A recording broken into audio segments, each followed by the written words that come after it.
Okay. तो hey everyone, I hope आप सब अपने घरों में अच्छे होंगे।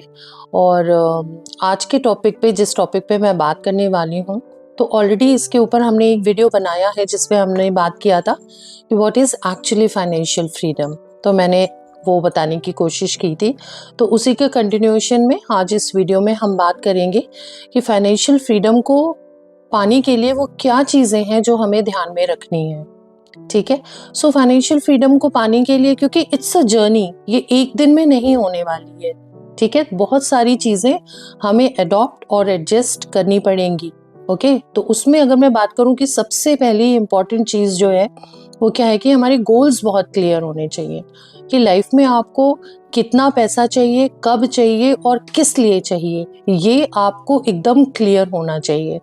क्योंकि अगर आपकी जो लाइफ है, अगर आप उसको फाइनेंशियली स्ट्रेस फ्री लाइफ बनाना चाहते हैं, तो जो भी आपके गोल्स हैं वो बिल्कुल एकदम क्रिस्टल क्लियर आपको वो पता होनी चाहिए। दूसरी चीज़ अगर मैं बात करूं तो आपको अपने लाइफ में बजटिंग की बहुत इम्पोर्टेंस रखनी चाहिए। मीन्स बजटिंग करके चलनी चाहिए कि जो भी आपकी इनकम है उसको आप 50-30-20% के हिसाब से आप उसको डिवाइड कर सकते हैं। इसको हम 50-30-20 रूल कहते हैं, जिसमें कि 50% आपके वो जो ज़रूरी खर्चे हैं, ओके, 30% वो जो कि आपके लाइफस्टाइल पे खर्च हो, और 20% आपकी सेविंग्स और आपके इन्वेस्टमेंट्स हों। तो अगर इन सब चीज़ों पे काम करते हुए, बजटिंग करते हुए आप आगे बढ़ेंगे तो धीरे धीरे ज़रूर आप अपनी डेस्टिनेशन पे पहुंच जाएंगे। तीसरी इंपॉर्टेंट चीज़ है इसमें कि इमरजेंसी फंड्स आपके पास ज़रूर होने चाहिए। आपके 6 मंथ्स का जो भी आपका एक्सपेंसेस है, जो भी आपका खर्चा 6 महीने का होगा या होता है, वो उतना फंड आपके अकाउंट में एज एन इमरजेंसी फंड हर वक्त रहना चाहिए। ठीक है, then you are on the right direction. जितने भी आपके डेप्थ हैं वो सारे डेप्थ आपके खत्म होने चाहिए, जैसे कि लोन्स हैं, ईएमआईज है, इंस्टॉलमेंट्स है, वो सारे खत्म हो जाने चाहिए। आपको अब अपना ध्यान जो है उसके बाद इन्वेस्टमेंट्स पे, कि हम इन्वेस्ट कैसे कर सकते हैं अलग अलग तरीकों से। इन्वेस्टमेंट हम क्यों करते हैं? अपने पैसे को, जो भी हमारा एग्जिस्टिंग पैसा है, उसको मल्टीप्लाई करने के लिए, ओके, उसको और बढ़ाने के लिए हम क्या करते हैं? इन्वेस्टमेंट्स करते हैं।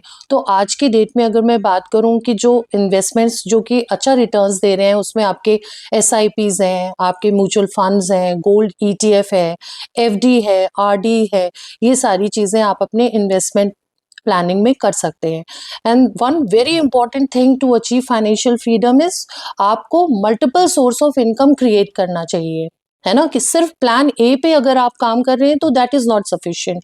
आपको plan B, plan C, plan D भी, ओके, पैरेलली स्टार्ट करना चाहिए। And that is about creating a multiple source of income. आप कैसे क्रिएट कर सकते हैं? आप कोई पार्ट टाइम बिजनेस कर सकते हैं, आप फ्रीलांसिंग कर सकते हैं, आप डिजिटल स्किल्स लेके आप उस पर काम कर सकते हैं। तो अगर आपकी इनकम बढ़ेगी तो आपको फाइनेंशियल फ्रीडम जल्दी मिल सकती है। ठीक है, और हम क्या कर सकते हैं? हम अपने स्किल्स पे काम कर सकते हैं, नए नए स्किल्स को हम सीख कर अपने आप को और स्किल वाइज और हम अपग्रेड कर सकते हैं। ठीक है, मंथ टू मंथ अपने गोल्स को और क्लियरिटी से सेट करके हम उस पर काम कर सकते हैं। छोटे छोटे स्टेप्स लेकर ही हम एक बड़ा गोल अचीव कर सकते हैं। और इसमें आप जब मनी अर्न करने लगते हैं, और जैसे मैंने अभी बोला था कि हम इन्वेस्ट भी करते हैं, इन्वेस्ट करना चाहिए, तो उसमें ज़्यादातर आप इन्वेस्टमेंट्स ऐसी जगह करें जहाँ पे आपका कंपाउंडिंग का बेनिफिट मिल रहा हो। तो इस तरह से आप अपने इन सब स्टेप्स को फॉलो करके आप अपनी फाइनेंशियल जर्नी को आगे बढ़ा सकते हैं। अब अगर बात करें कि अब इस फाइनेंशियल जर्नी को अच्छे तरीके से कहाँ से हमें इसके बारे में पता चल सकता है और कहाँ से हमें वो विजन मिल सकता है कि हम अपनी फाइनेंशियल जर्नी को कैसे आगे बढ़ाएं, तो उसमें बुक्स हमें बहुत हेल्प करती हैं।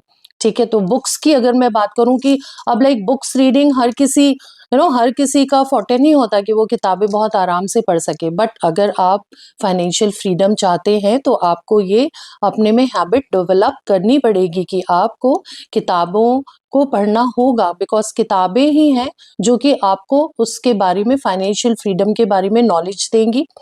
और नॉलेज ही जो है ये आपका बहुत बड़ा पावर ऑफ अंडरस्टैंडिंग देता है ना। क्योंकि अगर नॉलेज नहीं है तो आपको उस जिस भी टॉपिक पे, जिस भी फाइनेंशियल उस पे आप बात कर रहे हो या समझना चाह रहे हो, आगे बढ़ना चाह रहे हो, उस पे आपकी अंडरस्टैंडिंग नहीं होगी। और अगर अंडरस्टैंडिंग नहीं होगी तो आप उसको बहुत अच्छे तरीके से इम्प्लीमेंट नहीं कर पाओगे। ठीक है, तो नॉलेज लेने के लिए बहुत इंपॉर्टेंट है बुक्स। उसके बाद बुक्स ये आपको ये आपको मनी माइंडसेट देती हैं। क्योंकि हम लोग एक एक लिमिटेड बिलीफ मनी को लेके, हम एक सेल्फ लिमिटिंग बिलीफ लेकर पैदा हुए हैं, जहां पर हमारी हमारी मनी को लेके जो थॉट है वहां पे एक लिमिट्स लगे हुए हैं।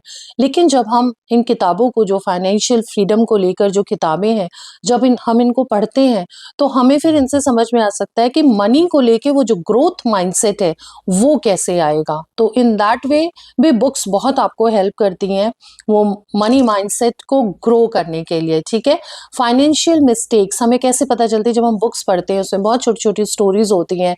क्योंकि किसी भी चीज में सक्सेसफुल होने के लिए हमें फेलियर के रास्ते से पास करना ही होता है।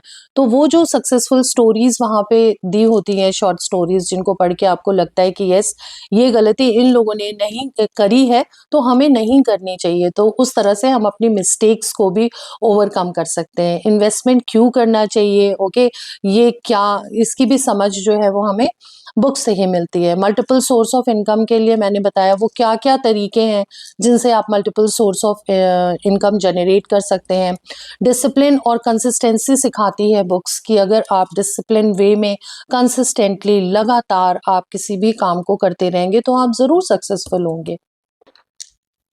ओके, तो बुक्स की बात आई है तो मैं बहुत से फाइनेंशियल फ्रीडम से रिलेटेड बहुत सारी बुक्स रीड करती रहती हूँ। तो आज इस सीरीज में मैं 2 बुक्स के बारे में बताऊंगी जिनको पढ़ के मुझे बहुत क्लैरिटी मिली फाइनेंशियल फ्रीडम के बारे में।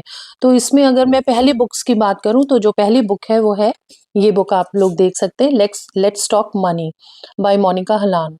तो ये बहुत ही इम्पॉर्टेंट और बहुत ही अच्छी बुक है। आप सभी इसको पढ़िएगा। और ये बुक बताती है कि आपने बहुत हार्ड वर्क किया है पैसा कमाने के लिए। नाउ यू शुड नो कि वो पैसा अब आपके लिए कैसे काम करे, आपकी लाइफ को और बेहतर बनाने के लिए और आपको फाइनेंशियल फ्रीडम अचीव करने के लिए। तो ये बुक हमें ये बताती है। ये बुक ये भी बताती है कि लायबिलिटी और एसेट्स में क्या डिफरेंस है। हम लाइफ में बहुत सारे लोगों को पता ही नहीं होता है कि लायबिलिटी और assets are two different thing, ये एक चीज नहीं है। ओके, सो लायबिलिटी की अगर बात करूं तो ये वो चीजें होती हैं जो आपके पॉकेट से मनी निकालती हैं, और एसेट्स वो चीजें होती हैं जो आपके पॉकेट में मनी डालती हैं। तो हम कई बार हमें लगता है कि लायबिलिटी और assets are same thing, but it is not, these are two different thing.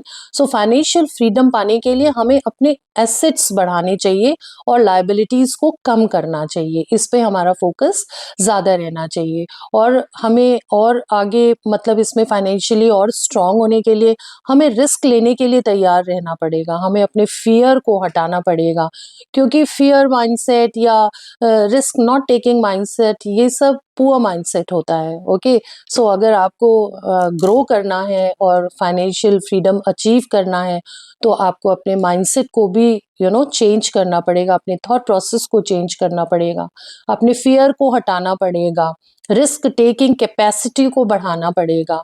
तो ये बुक्स आपको उस बारे में बताती है। जो सेकंड बुक है वो है the magic of thinking big. ये डेविड ऑथर जो है वो डेविड शॉर्ट्स हैं। सो इन दोनों बुक्स के लिंक मैंने अपने डिस्क्रिप्शन बॉक्स में डाल दिया है।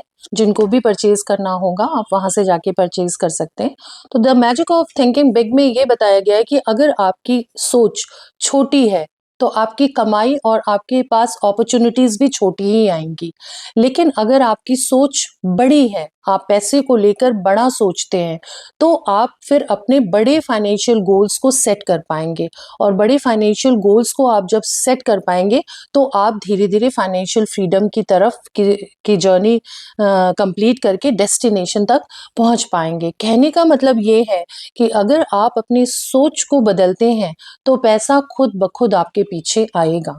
ठीक है, तो अब आपके पास जब फ्रीडम ऑफ मनी होगा ठीक है, सबसे पहले तो फ्रीडम ऑफ मनी होगा, तो उसके साथ साथ आपके पास धीरे धीरे फ्रीडम ऑफ टाइम आएगा। जब आपके पास फ्रीडम ऑफ टाइम आ जाएगा तो धीरे धीरे आपके पास फ्रीडम ऑफ चॉइस आ जाएगी। तो इन्हीं 3 चीज़ों के बारे में मैंने बताया था कि यही रियल सेंस में हमारी फाइनेंशियल फ्रीडम की डेफिनेशन है। ओके गाइस, तो आज मैंने आपको ये एक्सप्लेन करने की कोशिश की है। आई होप आप लोगों के थोड़े से क्लैरिटी मिली होगी फाइनेंशियल फ्रीडम को लेके। That's all for today. Thank you so much. Bye bye. Take care.